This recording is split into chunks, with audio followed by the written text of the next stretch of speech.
وہ حجاج بن یوسف جو تھا نا، وہ ایک دفعہ کہیں بازار میں نکلا ہوا تھا، تو ایک ایسی بیچارہ چھوٹا سا کوئی چپڑاسی ٹائپ کا آدمی بیچارہ، حجاج نے ڈھاٹا باندھا ہوا تھا نا، پہلے زمانے میں بادشاہ وہ ڈھاٹا باندھ کے نکلتے تھے، ایک عزت سمجھی جاتی تھی کہ ہم اپنا چہرہ نہیں دکھاتے کسی کو. تو حجاج نے ویسے ہی یہ دیکھنے کے لیے کہ میرے بارے میں اس کی کیا رائے ہے، حجاج نے جا کے اس سے پوچھا کہ حجاج بن یوسف کیسا آدمی ہے. اس نے کہا بڑا بے غیرت آدمی ہے، بڑا ظالم آدمی ہے، ہزاروں لوگوں کو قتل کر دیا اس نے، خدا پوچھے گا اس سے قیامت میں ملے گا، دیکھتا ہوں میں بڑی برائیاں کی. حجاج ایسا آدمی تھا کہ وہ گردن اڑانے سے کم کوئی کام، وہ تو بس تلوار نکالا اڑا دو، یہ تھا، ذرا سا کوئی اس کے خلاف بولے قتل. تو حجاج کو آیا غصہ کہ میرے خلاف بول رہا. حجاج نے ہٹایا ڈھاٹا اور کہا تو جانتا ہے میں حجاج بن یوسف ہوں. وہ بندہ بڑا ہوشیار تھا، اس نے کہا دیکھو مسئلہ، ایک منٹ ذرا بات سنو، تلوار نکالنے سے پہلے کیا ہے، ذرا بات سنو آرام سے، ذرا صبر سے. مسئلہ یہ ہے کہ 24 گھنٹے میں نا مجھے ایک بیماری ہے، اس بیماری میں یہ ہوتا ہے کہ ایک دورہ پڑتا ہے مجھے، جو بہت اچھا ہوتا ہے اس کو میں برا کہنا شروع کر دیتا ہوں، جو برا ہوتا ہے اس کو میں اچھا کہنا شروع کر دیتا ہوں، یہ دورے چڑھتے ہیں میرے اوپر.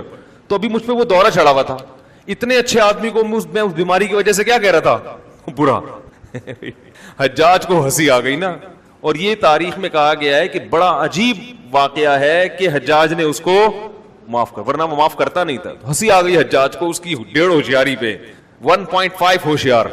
تو آپ کے بارے میں لوگوں کے دل میں کیا ہے یہ جب پتہ چلتا ہے کہ جب آپ کسی سے اپنے بارے میں پوچھو اور اس کو پتہ نہ ہو کہ آپ وہی ہیں. تو یہ بات اس پہ چلی تھی کہ جیسے حجاج ابن یوسف کو دیکھ کر اس کے اسٹیٹمنٹ بالکل چینج ہو گئی نا، اور عقل مندی کا کام کیا نا، اس کو پتا تھا بلا وجہ میری گردن اڑا دیتا. تو پہلے ہی اس بات کا خیال کر لینا چاہیے کہ بھائی اس آدمی نے ڈھاٹا باندھا ہوا ہے، پتہ نہیں یہ وہ یا اس کا آدمی نہ ہو، تو فنڈر گیری اچھی نہیں ہوتی. واقعہ خوب سمجھیں اس کو، بہت اہم بات ہے. آج ملک میں انقلاب کی باتیں ہوتی ہیں، سسٹم کو تبدیل کرو، نظام کو تبدیل کرو. باتیں کرنے پر گورنمنٹ کی طرف سے کوئی پابندی نہیں، باتیں سب بڑی اچھی کر رہے ہیں. آج کچھ اسکالرز ایسے آ رہے ہیں وہ مولویوں پہ ترس کرتے ہیں، کہتے ہیں یہ نظام کی تبدیلی کی بات نہیں کرتے، بس یہ ممبروں پہ بیٹھے ہوئے ہیں اپنے بیانات میں، خانقاہوں میں تبلیغ میں لگے ہوئے، نظام کی تبدیلی کی بات نہیں کرتے. تو دیکھو ہیں کی تبدیلی کی بات علماء کرتے ہیں، لیکن وہ تبدیلی کی بات کرتے ہیں جو سوٹیبل ہو، جو ایکسیپٹیبل ہو. بے شک اس کے دیر پہ اثرات نکلیں. جامعۃ الرشید نے سسٹم تبدیل کرنے کے لیے پورا ایک ویژن بنایا ہے کہ ہم طلبہ کو CSS کروائیں، ہم جو ہے ایسے اسکول کھولیں، اسلامک اسکولوں کا جال بچھا دیں، بیوروکریٹس ہمارے ہوں. یہ لانگ ٹرم پالیسیاں ہوتی ہیں.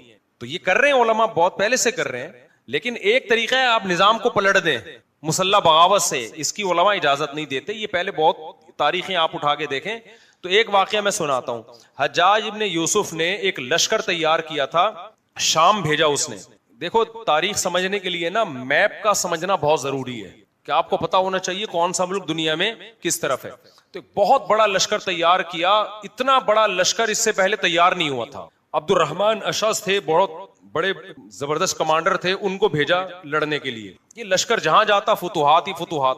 تو اس وقت شام کے قریب یہ فوجیں داخل ہو چکی تھی. آگے عیسائی بادشاہ تھا، اس کی بہت مضبوط ریاست تھی، لیکن وہ کانپنے لگا کہ اب میری خیر نہیں ہے. عبد الرحمن اشعث کی فوج جو تھی نا یہ تھک ہار کے بیٹھ گئی کہ بھائی اب ہم تھوڑا آرام کرتے ہیں، کیونکہ کئی علاقے ہم نے فتح کر لیے ہیں. ظاہر ہے یہ بھی انسان ہے نا، تو ہم فوراً اس قابل نہیں ہے کہ ہم آگے ایک بڑی عیسائیوں کی اسٹیٹ ہے، یورپ شروع ہونے والا تھا آگے، ہم اس پہ حملہ کریں. تو یہ آرام سے بیٹھ گئے. حجاج بن یوسف کا آرڈر آیا کہ حملہ کرو آپ. تو انہوں نے کہا کہ بھائی ہم تھکے ہوئے لوگ ہیں، ہو سکتا ہے الفاظ تھوڑے مجھ سے آگے پیچھے ہو جائیں، یہ ہسٹری میں اپنے الفاظ میں بیان کر رہا ہوں کہ ہم تھکے ہوئے لوگ ہیں، ہمیں ابھی اسٹے کرنا ہے. حجاج بن یوسف نے ایک بہت ہی طنزیہ خط بھیجا کہ تم لوگ عورتوں کی طرح بیٹھ گئے ہو اور آگے حملہ نہیں کر رہے. عبد الرحمن اشعث کو بڑا غصہ آیا، کمانڈر تھا یہ. اس وقت بڑے بڑے تابعی تھے عبد الرحمن اشعث کی فوج میں، صحابہ بھی تھے، بڑے بڑے تابعی بھی تھے، قوم کے بڑے بڑے محدثین قراء. ظاہر ہے تابعین کا سنہری دور ہے، حضرت ابو ہریرہ زندہ، انس ابن مالک زندہ، یہ بڑے بڑے صحابہ موجود تھے. عبد الرحمن اشعث نے کیا کیا، پوری فوج کو جو بہت بڑا لشکر تھا اس کو جمع کیا. انہوں نے بولا کہ حجاج ظالم ہے، یہ ویسے ہی ظلم کرتا ہے، ہم تھکے ہوئے لوگ ہیں، اتنے علاقے ہم نے فتح کر لیے، اب اگر فوج کو آرام کی ضرورت ہے. یہ کیسا اس نے طنزیہ جملہ کہا ہے بادشاہ یعنی گورنر نے. تو ہم اتنا بڑا لشکر تیار ہو چکے ہیں، بجائے ہم آگے حملہ کرنے کے اسی کو نہ بیڑا غرق کر دیں، اسی سے گورنری چھین لیتے ہم. میں سمجھا پا رہا ہوں اپنی بات. بجائے ہم آگے جانے کے، ہمارے پاس اتنا پاور جمع ہو چکی ہے کہ ہم الٹا حجاج کے خلاف بغاوت کر دیتے ہیں. تو اس وقت کے بڑے بڑے مفتی محدثین, امام شعبی بھی جن میں تھے, انہوں نے فتویٰ دیا کہ بغاوت جائز ہے, کیونکہ ہم پاورفل ہیں اور وہی نظام تبدیلی کی باتیں نہیں جو آج کل ہوتی. جبکہ احادیث کیا کہہ رہی ہیں, اسمعوا واطیعوا, اسمعوا واطیعوا. مسلم کی حدیث ہے, صحابی نے کہا یا رسول اللہ اگر بادشاہ ظلم کرے, آپ نے فرمایا وَإِن ضَرَبُوا ظَهْرَكَ, تمہاری پشت پہ کوڑے بھی مار رہا ہو تو بھی صبر کرنا ہے. صبر کا مطلب یہ نہیں کہ بادشاہ کی اصلاح کی کوشش نہیں کرنی, بادشاہ کی اصلاح کی کوشش کرنی ہے, حق بات اس کے سامنے کہنی ہے. صبر کا مطلب تلوار نہیں اٹھانی. سمجھ میں آ گیا, کیونکہ ریاست کے دو ٹکڑے ہو جائیں گے اس سے. تلوار نہیں اٹھانی, کوئی بھی ایسا کام نہیں کرنا جس سے ریاست کا مستقبل داؤ پہ لگ جائے, یہ مطلب ہے. باقی اصلاح کی کوشش تو کی جائے گی, اس کو برا بھلا بھی کہا جائے گا. اب کیا ہوا ہے کہ عبد الرحمن اشعث نے اتنا بڑا لشکر تیار کر لیا نا, جس میں امام شعبی جیسے لوگ, اور یہ لشکر چل رہا ہے کوفہ کی طرف. حجاج کو پتا چلا حکومت کے پاس بہت وسائل ہوتے ہیں. حجاج تھا طائف کا, طائف کے لوگ ویسے ہی بڑے سخت مزاج ہوتے ہیں.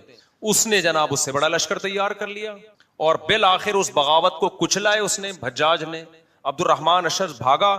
جس سے عبد الرحمن اشعث نے جہاد کرنا تھا نا, جس عیسائی بادشاہ سے, اس عیسائی بادشاہ سے عبد الرحمن اشعث نے معاہدہ کیا کہ تم مجھے پناہ دو گے اور میں تمہارے خلاف نہیں لڑوں گا.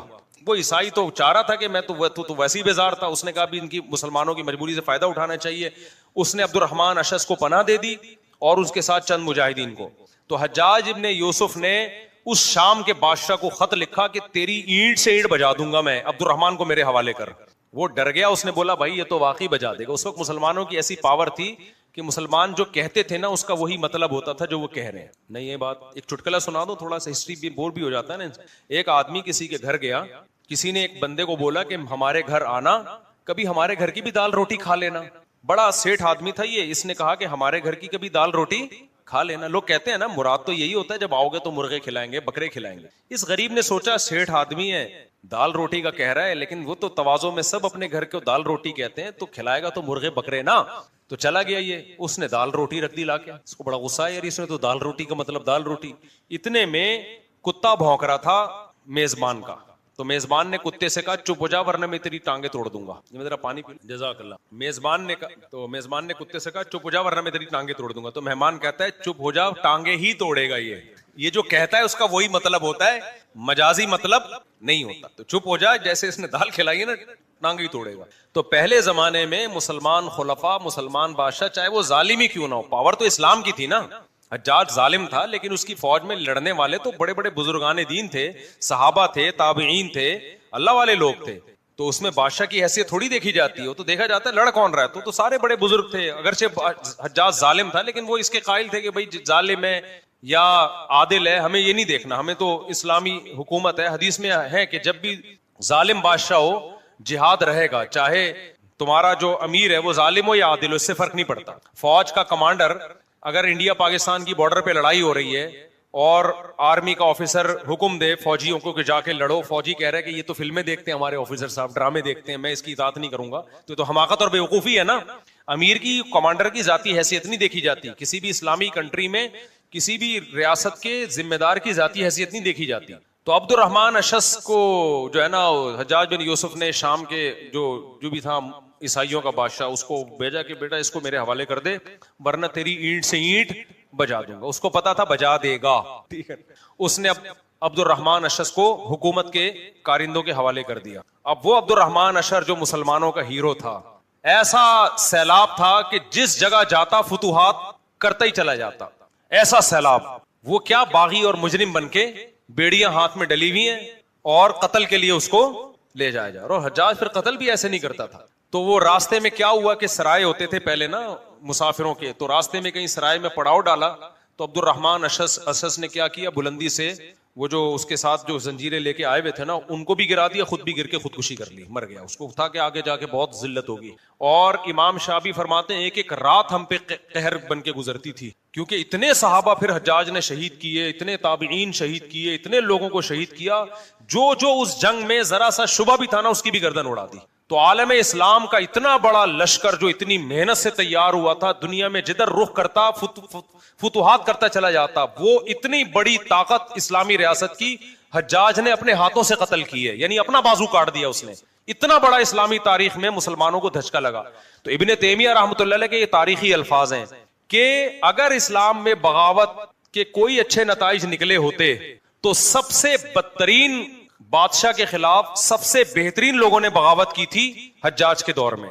حجاج بدترین امیر تھا ظلم اور بربریت میں, اور اس کے خلاف بغاوت کرنے والے اس روئے زمین کے سب سے بہترین صحابہ تابعین تھے. کا جب اس کے نتائج اتنے بھیانک نکلے ہیں اور وہ بڑا پاورفل لشکر بھی تھا, تو اب کون کہہ سکتا ہے کہ ہم بغاوت کریں گے جو خوبصورت انقلاب آ جائے گا اور اسلامی خلافتیں قائم ہو جائیں گی. تو اللہ نے یہ ہمیشہ کے لیے امت مسلمہ میں بغاوت کا راستہ بند کر دیا کہ اتنے بہترین لوگوں نے, اتنے پاورفل لوگوں نے اس ایسے بدترین شخص کے خلاف بغاوت کی ہے, وہ ناکام ہو گئی اور امت کا بیڑا غرق ہو گیا. نتیجہ کیا نکلا؟ اتحاد پھر غیر مسلموں سے کرنا شروع ہو گئے. تو آج کیسے ہو سکتا ہے؟ ایک صاحب نے مجھے کہا پاکستان میں یوں ہو کر, میں نے کہا بھائی پاکستان کی مثال ایک درخت کے پھل کی سی ہے, آپ پھل کاٹو گے ٹوکرا کوئی اور لے کے کھڑا ہوا ہے نیچے.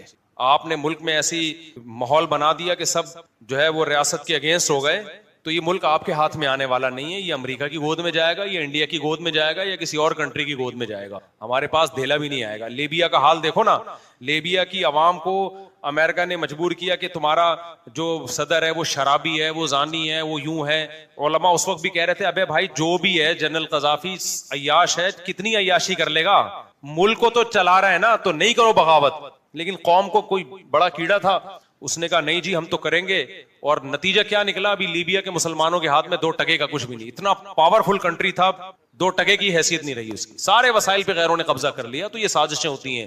تو ہمارے لیے سب سے امپورٹنٹ چیز اپنے ملک کی حفاظت ہے, اس پہ کوئی کمپرومائز نہیں کرنا. سڑے ہوئے حکمران برداشت ہیں ہمیں, سڑے ہوئے, ٹھیک ہے نا, چور برداشت ہیں, ملک کو نہیں ہم ٹوٹنے دیں گے. کیونکہ ہم نے ان حکمرانوں کی ذاتی حیثیت, یہ اس ملک کا ان حکمرانوں کو کم فائدہ ہمیں زیادہ ہے. ہم نے بڑے بڑے علماء سے سنا اگر پاکستان کو کچھ ہوا نا, ان حکمرانوں کو آفیسرز کو کچھ نہیں ہوگا, یہ سب باہر بھاگ جائیں گے, پٹیں گے ہم لوگ, پٹیں گے ہم, پٹیں گے. سمجھے آ رہی بات؟ ہمارا بیڑا غرق ہوگا, ہمارے وسائل پر غیروں کا قبضہ ہو جائے گا. تو اس لیے ان کو کچھ نہیں ہونے والا. ہم نے ان کو برداشت کرنے, کہتے ہیں پنجابی کی ایک مسل مشہور ہے کہ مجبوری میں گدھے کو بھی باپ بنانا پڑتا ہے. تو ہم نے مجبوری میں ان گدھوں کو اپنا باپ مان لیا ہے. مجبوری ہماری, اب جو بھی ہے, جو بھی آئے گا, آئے گا بھی آئے گا, کوئی نہ کوئی تو آئے گا. مولانا رشید تھانوی رحمۃ اللہ علیہ تھے, ان کو انگریز کی عدالت کی طرف سے نوٹس آیا کہ آپ کو کورٹ میں بلایا ہے. مولانا رشید تھانوی اپنے سارے کام کا چھوڑ کے کورٹ جانے لگے. کسی نے کہا حضرت انگریز فوجی ہے, اس کے نوٹس کو ایک کافر کا بچہ, اس کو آپ اتنی ویلیو دے رہے ہو, وہ کورٹ میں بلائے فوراً پہنچ جاؤ گے. انہوں نے فرمایا حکومت میں ہے بھائی, وہ عزت سے نہیں جائیں گے, اٹھا کے لے جائے گا.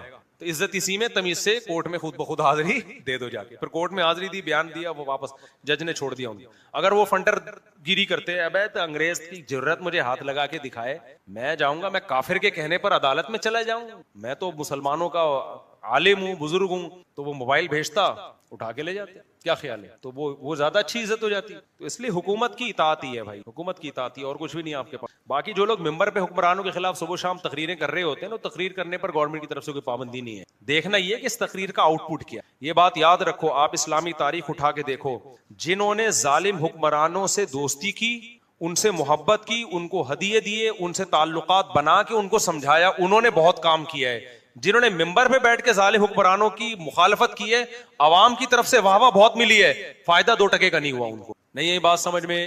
بعض علماء حکمرانوں سے مل رہے ہوتے ہیں, ہدیے دے رہے ہیں, لوگ کہتے ہیں چاپلوسی کر رہے ہیں. دیکھو جو علماء حکمرانوں سے ملتے ہیں ان کی 2 قسمیں ہیں, کچھ اپنے لیے ملتے ہیں, کچھ قوم کے لیے ملتے ہیں. جو اپنے لیے مل رہا ہے یہ حرام ہے, ناجائز ہے, لیکن جو قوم کے لیے مل رہا ہے وہ ناجائز نہیں ہے, وہ شریعت کا حکم ہے. موسیٰ علیہ السلام کو اللہ نے فرعون کے پاس بھیجا قوم کے لیے, اور کہا کہ نرم لہجے میں بات کرنا. اب موسیٰ علیہ السلام جا کے فرعون سے نرم لہجے میں بات کر رہے ہو, تو آپ کہیں یار یہ دیکھو فرعون کے سامنے تو اکڑنا چاہیے ان کو. تو بھائی اکڑنے سے بات بنتی تھوڑی ہے, وہ تو طیش میں آئے گا. اللہ نے کہا لعلہ یتذکر او یخشی, اے موسیٰ نرم لہجے میں بات کرنا فرعون سے, ہو سکتا ہے نصیحت ہو جائے. حالانکہ اتنا بڑا ظالم تھا.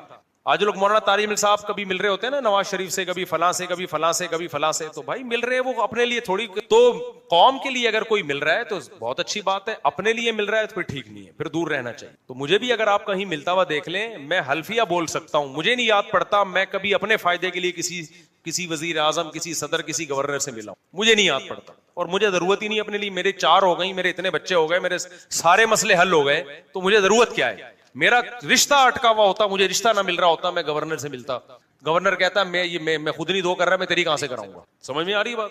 تو حکمرانوں سے ملنا چاہیے, یہی حل ہے ان کا. محبت سے سمجھاؤ, تمیز سے سمجھاؤ, بات مان جائیں ٹھیک ہے, نہیں تو بس صبر کرو.